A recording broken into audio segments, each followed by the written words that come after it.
Okay guys, तो आज हम बात करने जा रहे हैं डायमेंशनल एनालिसिस की। ओके, अब डायमेंशंस क्या होती हैं ये पढ़ना बहुत ही ज़्यादा ज़रूरी है, क्योंकि आपको किसी भी फिजिकल क्वांटिटी का डायमेंशन फार्मूला निकालना आना चाहिए।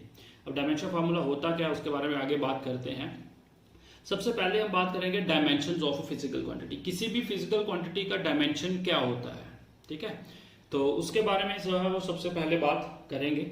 तो डायमेंशन ऑफ फिजिकल क्वांटिटी को मैंने, जैसे आप देख रहे हो कि मैंने डिफाइन भी किया हुआ है कि the dimensions of a physical quantity are defined as the power yes, is defined as the power to which the basic units of mass, length and time have to be raised to obtain its units।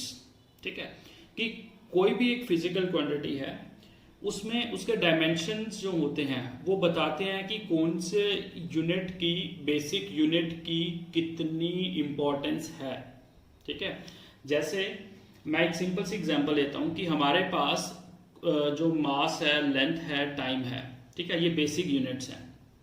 ठीक है, ये मैंने लिखे हुए मास हो गया, length हो गया या टाइम हो गया, ये हमारे पास बेसिक यूनिट्स हैं। तो इनके डायमेंशंस जो हैं वो हम कैसे लिखते हैं बेटा? मास जो है, मास का डायमेंशन को हम ऐसे ब्रैकेट में ऐसे लिखते हैं, this is the dimension of mass. Okay, अगर मैं इसी ब्रैकेट में लेंथ है, लेंथ के डायमेंशन को एल से लिखते हैं, जैसे टाइम है, टाइम को हम टी से लिखते हैं, लाइक दिस।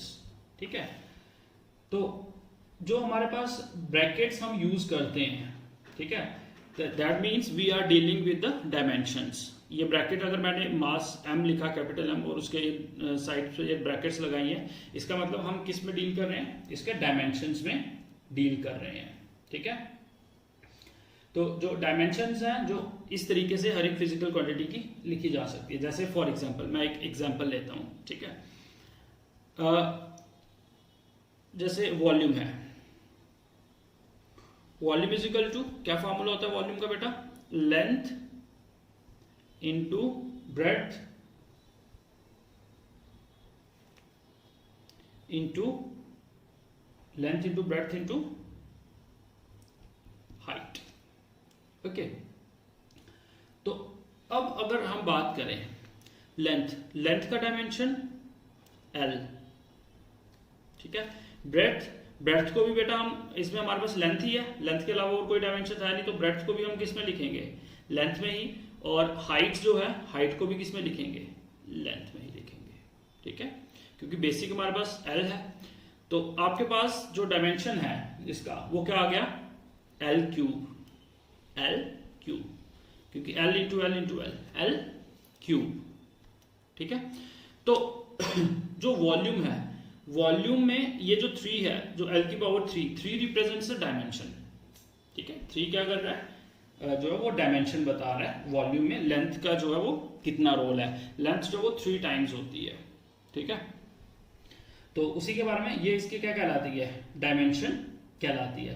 तो अगर हम बात करें इसको, अगर हम मैं ऐसे लिखूं, वॉल्यूम इज इक्वल टू, इसको मैं ऐसे भी लिख सकता हूं, इस फॉर्मूले को, m0 L3 T0, ये वॉल्यूम का डायमेंशन फार्मूला हो गया। ये क्या हो गया? वॉल्यूम का डायमेंशन फार्मूला। तो अगर इसको हम डिस्कस करें तो इसमें हम इसको ऐसे लिखते हैं, वॉल्यूम हैज 0 डायमेंशन। क्या? Volume has 0 dimension in mass, volume has 0 dimension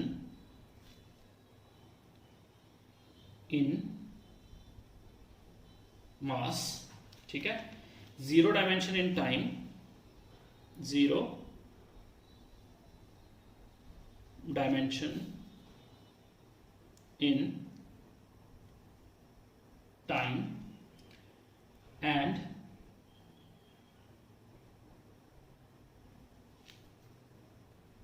3 dimensions in, sorry किसकी है? लेंथ की, लेंथ। अगर सिंपल वर्ड में मैं बताऊं तो जो वॉल्यूम है, वॉल्यूम में जो मास का रोल है वो 0 है, टाइम का रोल भी 0 है, और सिर्फ हमें क्या चाहिए होती है, लेंथ जो है वो रिक्वायर्ड होती है, वो भी 3 टाइम्स, मतलब लेंथ, ब्रेड्थ और हाइट। ठीक है, तो ये चीज जो है ये this is called as dimension formula, dimensional formula of volume. Clear है ये चीज? तो अब ये चीज क्लियर है कि जो आपके पास डायमेंशंस होती है, अगर हम बात करेंगे तो ये जो पावर्स हैं, पावर्स जो है ये किसी भी फिजिकल क्वांटिटीज की क्या है, डायमेंशंस हैं। ये बताती हैं कि कौन सी फिजिकल क्वांटिटी, बेसिक यूनिट का जो है उसका कितना रोल है उस फिजिकल क्वांटिटी में। जैसे वॉल्यूम में मास का रोल 0 होता है, लेंथ का 3 टाइम्स होता है, और टाइम का भी क्या होता है, 0 होता है। ठीक है, आपको वॉल्यूम निकालना हो तो मास रिक्वायर्ड होता है क्या? आप सिंपली अगर सोचो तो ये चीज भी है कि अगर वॉल्यूम निकालना तो मास की रिक्वायरमेंट होती है, नहीं होती है। टाइम की रिक्वायरमेंट नहीं होती है, सिर्फ और सिर्फ किसकी रिक्वायरमेंट होती है, लेंथ की। दैट इज, चाहे लेंथ ले लो चाहे ब्रेड्थ, मतलब 3 टाइम्स कैसे हुआ वो, लेंथ, ब्रेड्थ और हाइट। और तीनों को हम कैसे लेते हैं? अब ऐसे नहीं कि ब्रेड्थ को आप b ले लो, हाइट को h ले लो, ऐसा नहीं होता। हमारे पास 3 ही बेसिक यूनिट है, मास है, ठीक है, लेंथ है और टाइम है। तो हम ब्रेड्थ को भी लेंथ में लेंगे, हाइट को भी लेंथ में लेंगे, डिस्टेंस को भी लेंथ में लेंगे, डिस्प्लेसमेंट को भी लेंथ में लेंगे। ठीक है, तो इस तरीके से जो है वो हम किसी भी फिजिकल क्वांटिटी का डायमेंशन फॉर्मूला निकाल सकते हैं। तो बेटा आपको बता दिया, ये जो है ये डायमेंशनल फॉर्मूला है, this is called as dimensional formula of volume. और अगर हम इसको पूरे को बोलें तो ये डायमेंशनल इक्वेशन आ जाती है। इस पूरे को हम क्या बोलते हैं, dimensional equation, dimensional equation. Okay, so इस तरीके से आपको हर एक फिजिकल क्वांटिटी का डायमेंशनल फॉर्मूला निकालना आना चाहिए, जो कि बहुत ही ज्यादा इंपॉर्टेंट है। तो अब हम कुछ डायमेंशनल फॉर्मूला जो है फिजिकल क्वांटिटी के जो वो यहाँ पे डिस्कस करने जा रहे हैं। लेकिन एक चीज बेटा आपको बता दूं कि डायमेंशनल फॉर्मूला को स्टडी करने के लिए आपको उसका फिजिकल फॉर्मूला आना जरूरी है। कैसे? देखिए, जैसे सपोज कुछ डायमेंशनल फॉर्मूला हम डिस्कस कर लेते हैं। सम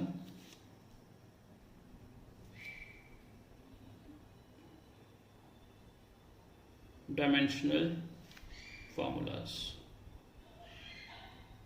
ठीक है, तो बेसिक से स्टार्ट करेंगे, सबसे सिंपल जो है उससे स्टार्ट करेंगे और फिर आगे बढ़ते जाएंगे। सबसे पहले हमें डायमेंशन फॉर्मूला निकालना है, suppose dimension formula of area, area का डायमेंशन फॉर्मूला निकालना है। तो बेटा एरिया का डायमेंशन फॉर्मूला आप तभी निकाल पाओगे अगर आपको इसका फिजिकल फॉर्मूला आता होगा। तो एरिया का फॉर्मूला क्या होता है, length into breadth, length into breadth. Clear है चीज? तो चलिए, लेंथ का डायमेंशन L ऐसे लिखेंगे बेटा, ब्रैकेट लगाना जरूरी है, ठीक है, याद रखना। इंटू ब्रेड्थ को भी लेंथ में लेते हैं तो ये क्या आ जाएगा, L। तो डायमेंशन फॉर्मूला एरिया क्या बना, M0 क्योंकि M कहीं पे भी नहीं है, L2 क्योंकि 2 है, L12 L स्क्वायर, और टाइम T का भी क्या है 0। तो एरिया का डायमेंशन फॉर्मूला लिखने को आप सिर्फ L स्क्वायर भी लिख सकते हो, लेकिन जो सही तरीका है, ठीक है, जो 3 बेसिक हमारे पास यूनिट्स है उनको हम लिखते हैं सभी का। तो अब एरिया में मास का जो डायमेंशन है वो 0 है, लेंथ की डायमेंशन 2 है और टाइम की डायमेंशन कितनी है, 0 है। तो this is the dimension formula of area. बेटा बात समझ आ गई? ठीक है। हाँ, एक चीज और बेटा, डायमेंशन फॉर्मूला से आप इसका यूनिट जो SI यूनिट है वो भी फाइंड आउट कर सकते हो। कैसे? देखिए, SI यूनिट किसका, एरिया का ही। तो SI यूनिट में आप सॉरी लेंथ है, लेंथ का स्क्वायर, तो लेंथ का यूनिट क्या होता है, SI यूनिट मीटर, मीटर होता है ना, और L की पावर 2 है तो मीटर का स्क्वायर। तो अगर आपको याद होगा तो एरिया का यूनिट क्या होता है, मीटर स्क्वायर होता है। ओके, वैसे ही चलिए सेकंड डायमेंशन फॉर्मूला निकाल लेते हैं। ये आपका आ जाएगा, चलिए वेलोसिटी का निकालते हैं, वेलोसिटी। तो वेलोसिटी का फिजिकल फॉर्मूला क्या होता है अगर आपको याद हो तो, displacement upon time, displacement upon time, बेटा यही होता है। तो चलिए, डिस्प्लेसमेंट क्या है, डिस्टेंस। मैंने आपको बताया डिस्टेंस को भी हम किस में लिखेंगे, डिस्प्लेसमेंट का डायमेंशन क्या होगा, L। आपको मैंने पहले बताया कि बेटा आपकी जो लेंथ है, ब्रेड्थ है, हाइट है, डिस्प्लेसमेंट है, डिस्टेंस है, उन सभी का डायमेंशन जो है वो क्या होगा, एल होगा। ओके, अपॉन टाइम का डायमेंशन टी। ठीक है, तो ये इसको कैसे लिखोगे आप, ये आ जाएगा एल m0, m तो है ही नहीं इधर तो हम इसको करके m0 L1, ठीक है, ये L1 है, और t ऊपर जाएगा तो क्या हो जाएगा t-1। तो वेलोसिटी का डायमेंशन फॉर्मूला क्या हो गया, m0 L1 t-1। क्लियर है ये चीज। तो इसका यूनिट अगर निकालना चाहते हो तो वो भी निकाल सकते हो। इसका यूनिट वेलोसिटी का क्या होता है, लेंथ है मीटर, ठीक है, टाइम का सेकेंड इनवर्स, मीटर पर सेकेंड, जब मीटर जो है सेकेंड इनवर्स यही होता है हमारे पास यूनिट, ऐसा यूनिट ऑफ वेलोसिटी।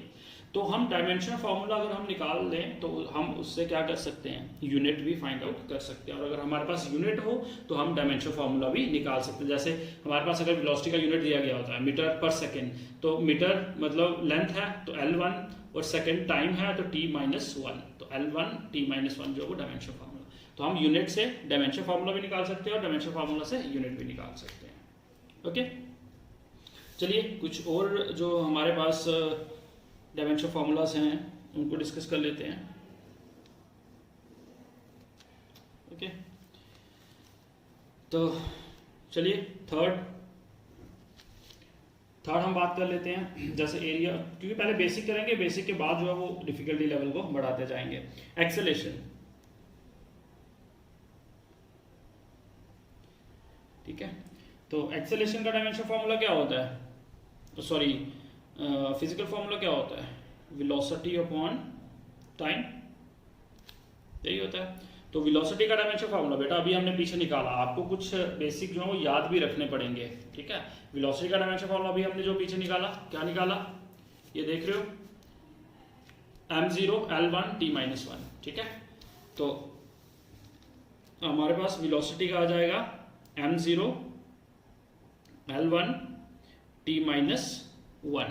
ठीक है, ब्रैकेट लगाना नहीं भूलना आपने, अपॉन टाइम, टाइम का डायमेंशन फॉर्मूला t। तो ये आपके पास क्या हो जाएगा m0, ठीक है, L1 ये वाला, और t ऊपर जाएगा तो -1, ये भी माइनस हो जाएगा, वो भी -1, -2, तो ये आ जाएगा t-2। ठीक है, अगर इसका यूनिट निकालना है तो कैसे निकलेगा, लेंथ को मीटर, टाइम का सेकेंड और -2, इसकी -2 स्क्वायर, मीटर पर सेकेंड स्क्वायर। बेटा यही होता है यूनिट, ऐसा यूनिट ऑफ एक्सेलरेशन। इसी तरीके से आप हर एक फिजिकल क्वांटिटी का ऐसा यूनिट भी निकाल सकते हैं। ठीक है, चलिए नेक्स्ट जो है वो हम निकाल लेते हैं kinetic energy. Fourth, kinetic energy. तो काइनेटिक एनर्जी का फिजिकल फॉर्मूला क्या होता है, 1/2 mv², हाफ mv² ही होता है काइनेटिक का फॉर्मूला। बेटा हाफ ये तो कांस्टेंट है, इसका कोई डायमेंशन फार्मूला नहीं होता है। मास का m क्या है, मास का डायमेंशन फार्मूला दिस। वेलोसिटी का भी पीछे निकाला, क्या होता है L1 t-1, m0 भी लिख सकते हो साथ में, कोई इशू नहीं है। ठीक है, तो ये आ जाएगा, ये m1 L1 t-1। ठीक है, m1, सॉरी एक चीज हमने यहां पे गलती करी है, ये देखिए आपके पास अगर आप देख रहे हो mv का स्क्वायर है कि नहीं है, तो v का स्क्वायर है, तो जब v का डायमेंशन फार्मूला लगाया तो इसका भी क्या होगा, स्क्वायर होगा। तो अगर स्क्वायर होगा तो ये पावर्स के साथ मल्टीप्लाई होगा, ये m1, अब इसको करोगे तो ये हो जाएगा L2 t-2। ओके, सो m1 L2 t-2 जो है वो डायमेंशन फार्मूला है काइनेटिक एनर्जी का। बेटा देखिए, अगर जो डायमेंशन फार्मूला काइनेटिक एनर्जी का होगा वही सिंपल एनर्जी का होगा, वही आपके पास पोटेंशियल एनर्जी का होगा। किसी भी एनर्जी का निकालिए वो फार्मूला, वो डायमेंशन फार्मूला सेम होगा एनर्जी के लिए। ठीक है, जैसे पोटेंशियल का निकालोगे तो वो भी क्या होगा, सेम यही आएगा। अगर सिंपल एनर्जी का निकालोगे तब भी यही आएगा। आप इसको ट्राई भी कर सकते हो, ठीक है, खुद। अब नेक्स्ट चलते हैं फिफ्थ डायमेंशन फार्मूला हमारे पास फोर्स का फिजिकल फार्मूला क्या होता है?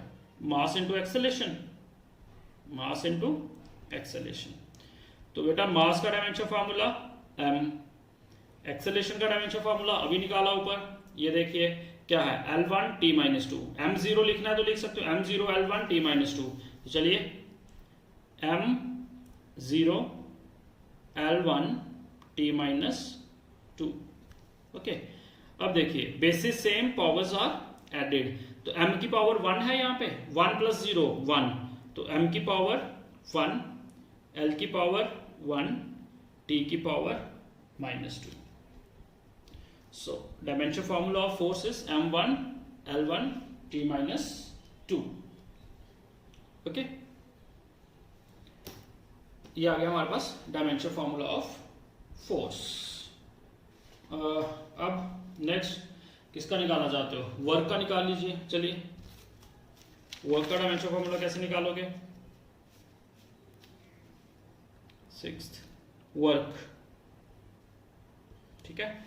तो वर्क का डायमेंशन फार्मूला फिजिकल फार्मूला क्या होता है? फोर्स इनटू डिस्प्लेसमेंट, यही होता है। तो फोर्स का डायमेंशन फार्मूला भी निकाला हमने, क्या?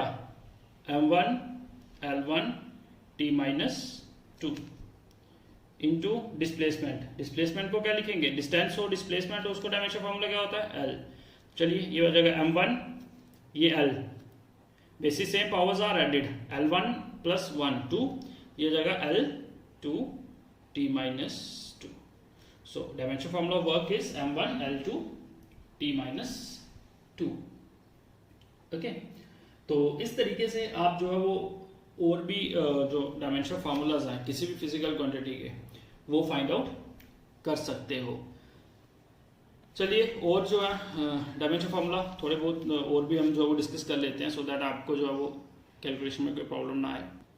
चलिए नेक्स्ट सेवंथ जो डायमेंशन फार्मूला है वो ले लेते हैं momentum, dimension formula of momentum. बहुत सारी फिजिकल क्वांटिटीज अभी आपने पढ़ी भी नहीं होंगी, बट आहिस्ता आहिस्ता जैसे जैसे आप पढ़ते जाओगे आगे तो आपके लिए उनके फिजिकल फार्मूला याद रखना आसान हो जाएंगे। मोमेंटम जो है उसका डायमेंशन फार्मूला होता है फिजिकल फार्मूला होता है मास इनटू वेलोसिटी। ओके, सो मास का डायमेंशन फार्मूला m, ठीक है, और वेलोसिटी का m0 l1 t माइनस 1, यही होता है। तो चलिए ये क्या हो जाएगा? Basis same, powers are added, ये हो जाएगा m1, क्योंकि 1 इसकी पावर 1 है, इसकी 0, 1 प्लस 0 1, l1 t माइनस 1, ठीक है। ये आ गया मोमेंटम का। इसी तरीके से अगर हम बात करें तो एक यूनिवर्सल ग्रेविटेशनल कांस्टेंट जो है उसके बारे में मैं थोड़ा सा बता देता हूँ। आपको याद है कि चलो आपने अभी पढ़ा नहीं होगा इसके बारे में, लेकिन फिर भी अगर आपको याद होगा तो मैंने आपको फोर्सेस जो है वो डिस्कस करी थी अभी इसमें फिजिकल वर्ल्ड में, ठीक है। तो फोर्सेस में हमारे पास एक आती है यूनिवर्सल ग्रेविटेशनल फोर्स। ओके, तो यूनिवर्सल ग्रेविटेशनल फोर्स में हमारे पास, चलो इसको बाद में करेंगे यूनिवर्सल ग्रेविटेशन, जब मैं आपको लॉज ऑफ मोशन चैप्टर पढ़ा दूंगा तो उसके बाद इसके डायमेंशन फार्मूला को जो हम ड्राइव करेंगे, सो दैट कि आपको वो सारी चीज़ें पहले बेसिक क्लियर हो जाए, ठीक है। अभी अगर मैं क्लियर करने लगूंगा तो बहुत ज़्यादा टाइम जो है वो वेस्ट हो जाएगा यहाँ पे। तो अब आप चलिए नेक्स्ट किसकी, पावर का कर लेते हैं, डायमेंशन फार्मूला ऑफ पावर। तो पावर जो है उसका क्या होता है physical formula? Work upon time, ठीक है। तो वर्क का डायमेंशन फार्मूला भी पीछे निकाला हमने, m1 l2 t minus two, okay, upon time का क्या होगा? t। ओके, तो क्या बन गया dimension formula? m1 l2 t minus 1 ऊपर जाएगा, 1 जो ऊपर जाके -1 हो जाएगा, -2 -1 -3। So dimension formula of power is m1 l2 t minus 3। okay, अगर आपको कई बार नहीं है, अगर आपको डायरेक्ट फार्मूला फोर्स वर्क का नहीं, डायमेंशन फार्मूला याद है, M1 L2 T - 2 होता है, तो आप वर्क का फार्मूला लगा सकते हो सीधा यहाँ पे, ठीक है ना। वर्क का फार्मूला लगाइए, force into displacement upon time, तो उस वक्त उसमें भी आप फोर्स का लगाइए, फिर टाइम का सॉरी डिस्प्लेसमेंट का लगाइए, फिर टाइम का लगाइए, तो आपके पास तब भी रिजल्ट यही आएगा। उसके बाद डायमेंशन फार्मूला निकाल लेते हैं हम स्ट्रेस का। स्ट्रेस अभी पढ़ना है बेटा आपने, ठीक है। तो फिजिकल फार्मूला जो है वो स्ट्रेस का मैं आपको बता देता हूँ, वो होता है फोर्स अपॉन एरिया। क्या होता है? Force upon area. तो फोर्स का dimension formula M1 L1 T - 2 upon area. Area का भी डायमेंशन फार्मूला निकाला हुआ है हमने, तो एरिया का डायमेंशन फार्मूला क्या होता है? L2, ठीक है। तो ये क्या बन जाएगा? M1, L ऊपर जाके माइनस का 2 होगा, -2 + 1 -1, ओके। और T जो है वो क्या रहेगा? -2 रहेगा, okay. This is the dimension formula of stress. वैसे ही हमारे पास डायमेंशन फार्मूला जो है वो एंगल का ले लेते हैं। एंगल का डायमेंशन फार्मूला क्या होगा बेटा? आपको एंगल का फिजिकल फार्मूला याद है? आर्क अपॉन रेडियस, यही होता है। अगर आपको याद होगा तो जैसे suppose this is the angle, ये एंगल है, ठीक है। तो ये आर्क होती है, this is your A B is your arc, ठीक है। और ये रेडियस होता है, ये this is the radius R, arc upon radius. तो आर्क जो है वो भी डिस्टेंस है। आर्क क्या है बेटा? डिस्टेंस है। तो मैं इसको किस पे लिखूंगा? L, ठीक है, अपॉन रेडियस। रेडियस भी क्या है? डिस्टेंस ही है, तो इसको भी क्या लिखूंगा? L। तो L और L क्या हो गए? कैंसिल, और आपके पास क्या आया? 1। तो इसका मतलब क्या हुआ? एंगल जो है वो क्या है हमारे पास? डायमेंशनलेस है, okay. Angle is dimensionless quantity, ठीक है। अगर डायमेंशनलेस क्वांटिटी है तो इसका कोई यूनिट भी नहीं होगा, it has no unit, okay. So these are some dimension formulas, okay. तो आप इसको जो है और भी बहुत सारे, अगर आप रेफरेंस बुक वगैरह अगर आपके पास है, टेक्स्ट बुक वगैरह है, तो आप उसमें से और भी फिजिकल क्वांटिटीज के डायमेंशन फार्मूलाज जो हैं वो प्रैक्टिस कर सकते हैं। तो इस तरीके से हम किसी भी फिजिकल क्वांटिटी का डायमेंशन फार्मूला जो है वो निकाल सकते हैं। बेटा इनको अच्छे से प्रैक्टिस करना, क्योंकि डायमेंशन फार्मूला निकालना आपको आने चाहिए, ये आगे भी आपके लिए बहुत ज़्यादा हेल्पफुल रहेंगे, ओके। Thank you.